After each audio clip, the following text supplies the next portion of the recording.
Good morning friends और study with ज्ञान प्रकाश में आप सभी का बहुत बहुत स्वागत है। आज की तारीख है 24 अगस्त और आइए शुरू करते हैं आज के दैनिक रोजगार समाचार। दोस्तों, आपको याद होगा यूपी में टीजीटी और पीजीटी 2021 की भर्ती को पूरा करने के लिए कोर्ट की ओर से जो समय दिया गया था वो समय 31 अक्टूबर तक है।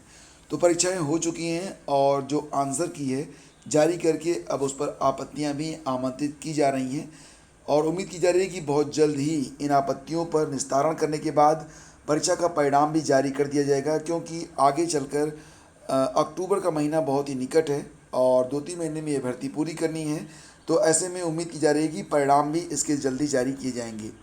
तो यूपी टीजीटी और पीजीटी के 15,000 से अधिक पदों के लिए लिखित परीक्षा के नतीजे भी जल्दी घोषित किए जाएंगे। और जैसा कि आप जानते हो, दोनों की परीक्षाएं हो चुकी हैं, प्रोविज़नल आंसर की भी जारी की जा चुकी है, उस पर आपत्तियां भी आमंत्रित की गई थी। अब आपत्तियों के निस्तारण की बारी है, तो आपत्तियों का निस्तारण किया जाएगा और उसके बाद इसका परिणाम आना शुरू हो जाएगा।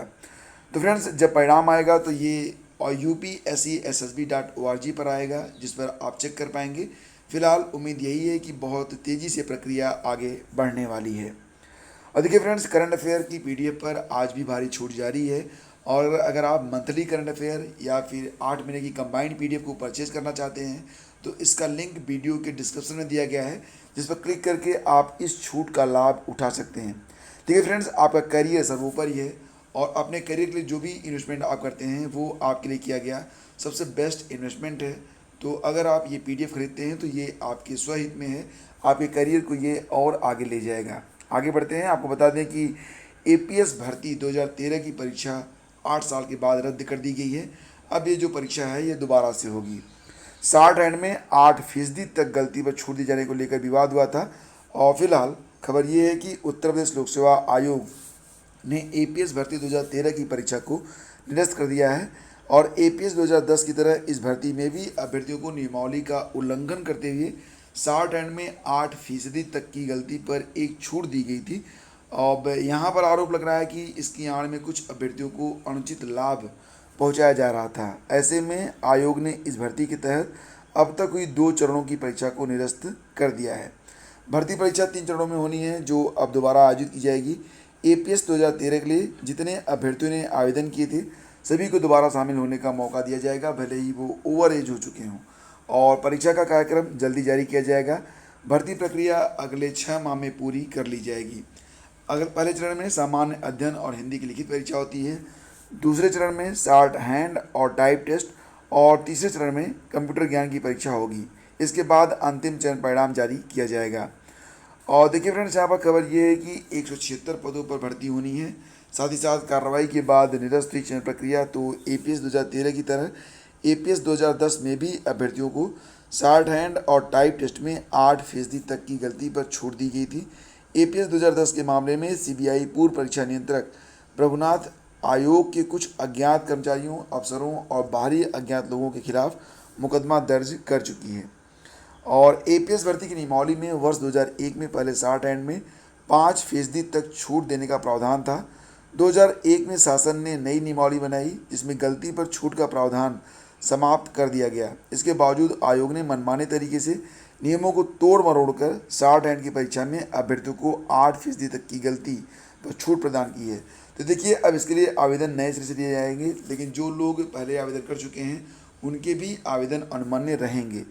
तो एक छोटी सी न्यूज़ यहाँ पर है, जैसा कि आप देख सकते हैं कि अब ये जो आवेदन लिए जाएंगे तो इसमें ये होगा कि जो पुराने अभ्यर्थी थे वो चाहे ओवर एज हो चुके हों चाहे ना हो चुके हों, उनके भी आवेदन रहेंगे और नए आवेदन लेने की बात भी यहाँ पर कही जा रही है। तो यहाँ हिंदुस्तान पेपर लिखता है कि सचिव जगदीश का कहना है कि नियमावली के विरुद्ध विज्ञापन होने के कारण आयोग ने भर्ती निरस्त कर दी है। आयोग ने नए सिरे से भर्ती शुरू करने का निर्णय लिया है। जल्द ही विस्तृत कार्यक्रम जारी किए जाएंगे। भर्ती अगले 6 महीने में पूरी कर ली जाएगी। जिन अभ्यर्थियों ने पूर्व में आवेदन किया था वे सब मान्य होंगे, चाहे वो ओवर एज ही क्यों न हो गए हों। भर्ती प्रक्रिया निरस्त होने के कारण विज्ञापन में गलती होना है।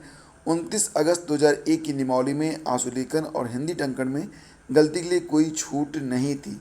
फिर फ्रेंड्स, यहाँ पर एक खबर और भी है कि 250 नए पदों पर जो यहाँ पर अध्याचन मिल चुका है, लेकिन आयोग ने इस पर परीक्षा कब होगी इसके बारे में कोई भी स्थिति अभी तक स्पष्ट नहीं की है। अभ्यर्थी ये भी मांग करते रहे हैं कि आयोग को जब 250 नए पदों का अध्याचन मिल चुका है और तो नई भर्ती परीक्षा भी कराई जाए। इस पर आयोग ने यही जवाब दिया कि पाठ्यक्रम संशोधन का प्रस्ताव शासन को भेजा गया है, वहाँ से मंजूरी मिलते ही नई भर्ती का विज्ञापन जारी किया जाएगा। फिलहाल इस मांग पर तो अभी कोई निर्णय नहीं हुआ है। और देखो यहाँ पर एक खबर और है कि आज से जो है कक्षा 6, 7 और 8 तक के जो स्कूल हैं वो खुल रहे हैं। रसोई में आभूषण पहनकर प्रवेश नहीं कर सकेंगे रसोइये। तो जिले में कक्षा 6 से लेकर 8 तक के सभी परिषदीय स्कूल और केंद्रीय विद्यालय 24 अगस्त से खुल जाएंगे। कक्षा 9 से 12 के अभ्यर्थियों को ऑफलाइन कक्षाएं पहले शुरू की जा चुकी हैं, जबकि कक्षा 1 से 5 तक के बच्चों की ऑफलाइन कक्षाएं 1 सितंबर से शुरू की जाएंगी। शासनादेश के अनुसार बच्चों की सुरक्षा को ध्यान रखते हुए मिड डे मील पकाने वाले रसोइयाँ और उनके परिवार के सदस्यों के कोविड से संक्रमित न होने और उनके उचित स्वास्थ्य से संबंधित उनका घोषणा पत्र भी प्राप्त कर लिया जाए। सभी रसोइयों के लिए रसोई घर में मास्क पहनकर आना अनिवार्य है और उन्हें किसी भी तरह के आभूषण पहनने की अनुमति नहीं दी जाएगी। साथ ही सभी रसोइयों को टीकाकरण कराने के लिए भी निर्देशित किया जाएगा।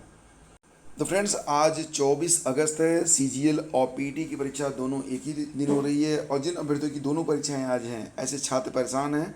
हालांकि ट्विटर पर एक लंबा अभियान इन छात्रों ने चलाया कि परीक्षा में से एक परीक्षा तो पोस्टपोन की जानी चाहिए। खासतौर से PT की परीक्षा के बारे में बात की जा रही थी कि इसे जो है तब करवाया जाए जिस दिन मतलब CGL की परीक्षा ना हो। लेकिन फिलहाल दोनों परीक्षाएं एक दिन ही हो रही हैं और इसको लेके जो अभ्यर्थी दोनों परीक्षाओं में आवेदक थे उनको परेशानी हो रही है। और कुछ अभ्यर्थियों ने तो सोनू सूद से भी मदद की गुहार लगाई थी। फिलहाल अभी तो खबर यही है और परीक्षा आज हो रही है, ठीक है। और देखिए, अगर आप परीक्षा के लिए निकल रहे हो तो एक बात याद रखना कि अपने जो प्रश्न पत्र जो आपने डाउनलोड किया हुआ है उसका जो अनुदेश है उसको ध्यान से पढ़ लेना। परीक्षा केंद्र में OMR शीट को भरने की कोई भी गड़बड़ी मत करना, जल्दबाजी मत करना।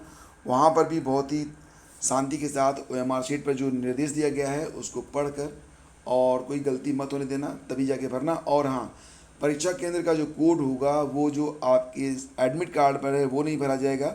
परीक्षा केंद्र कोड जो है ये आपको परीक्षा केंद्र पर बताया जाएगा, तो उसको ही आपको भरना है।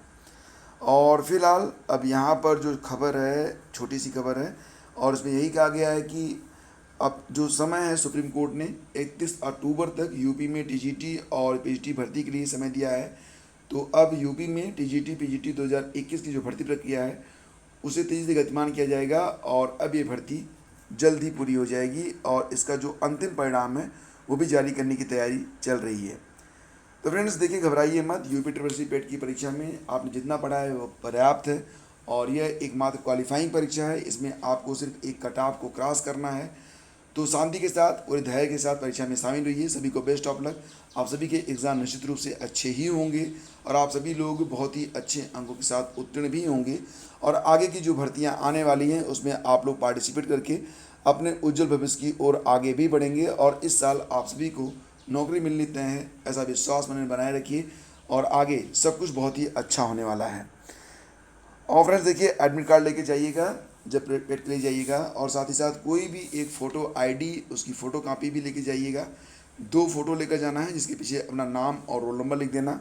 नीला या काला बॉल पॉइंट पेन लेकर जाना है, कोई भी घड़ी लगा कर नहीं जाना है और संभव हो तो मोबाइल फ़ोन भी लेकर मत जाइएगा, क्योंकि मोबाइल फ़ोन और घड़ी दोनों ही जमा करवा दी जाएंगे। और देखिए, यहाँ पर एक बात फिर से बता रहा हूँ आपको कि यहाँ पर जो परीक्षा केंद्र है वो आपको वहीं पर बताया जाएगा, तो उसको ही देखकर आपको जो है आवेदन करना है। नेगेटिव मार्किंग है तो इसको ध्यान से देखिएगा। पहले चरण में ऐसे प्रश्नों को हल करना जो प्रश्न आपको अच्छे से आते हों। सेकंड में उन प्रश्नों पर जाना जो 50-50 की कंडीशन में हो और उसके बाद देख लेना कि अगर संतोषजनक स्थिति बन रही है तो बाकी के प्रश्नों को छोड़ देना, नहीं बन रही है तब आप बाकी के प्रश्नों को हल करने का प्रयास करना। तो इस प्रकार से टाइम को भी मैनेज करना और कुल मिला के जो 100 प्रश्न होंगे उसके लिए 2 घंटे का समय आपको मिलेगा। तो यही समय आपके लिए बड़ा ही महत्वपूर्ण है, उसको आपको मैनेज करना होगा। तो दोस्तों, आज की वीडियो में बस इतना ही। शीघ्र मिलेंगे हम आपसे एक नए वीडियो में। आज्ञा दीजिए, नमस्कार, जय हिंद।